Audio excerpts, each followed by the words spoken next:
अकोल्यात खुलेआम अरुण वोरा या व्यावसायिकाचं अपहरण. शहरात खळबळ. हत्या, अपहरण, डकेती यासारख्या गंभीर गुन्ह्यांसाठी आता अकोला पोलिसांचं नाव बदनाम होत आहे. काल रात्रीच्या घटनेने तर शहर हादरून गेलं. रामदासपेठ पोलीस ठाण्याअंतर्गत येणाऱ्या रायली जीन परिसरात राहणारे व्यावसायिक अरुण वोरा यांचे सोमवारी रात्री 10:30च्या सुमारास सर्वांसमोर अपहरण झाल्याने शहरात एकच खळबळ उडाली होती.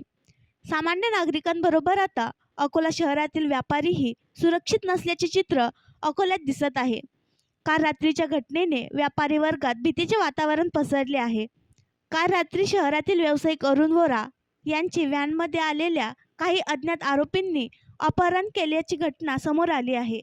घटनेची माहिती मिळताच रामदासपेठ पोलीस ठाण्याचे निरीक्षक मनोज बहुरे, स्थानिक गुन्हे शाखेचे पोलीस निरीक्षक शंकर शेळके हे त्यांच्या पथकासह घटनास्थळी पोहोचले. व्यावसायिक अरुण वोरा हे रिकाम्या बाटल्यांचे मोठे व्यापारी मानले जातात. वोरा यांच्या नातेवाईकांनी दिलेल्या माहितीनुसार व्यावसायिकांचे अपहरण करणारे आरोपी हे पांढऱ्या रंगाच्या कारमधून प्रवास करत होते. ते जवळपास 3 तास घटनास्थळी व्यावसायिकाची वाट पाहत थांबले होते. संधी मिळताच त्यांनी व्यावसायिकाचे अपहरण केले. अपहरण झाले त्यावेळी रस्त्याने वर्दळ होती. शहर उपविभागीय पोलीस अधिकारी कुलकर्णी यांनी घटनास्थळ गाठून घटनेची माहिती घेतली असून तपासाची चक्रे वेगाने फिरवली. काही महिन्यांपूर्वी याच भागातील अलंकार मार्केटमध्ये एका रात्रीत 8-9 दुकान फोडून चोरीची घटना झाली होती. तसेच काही दिवसांपूर्वी एका उद्योगपतीच्या घरी चोरीची घटना घडली.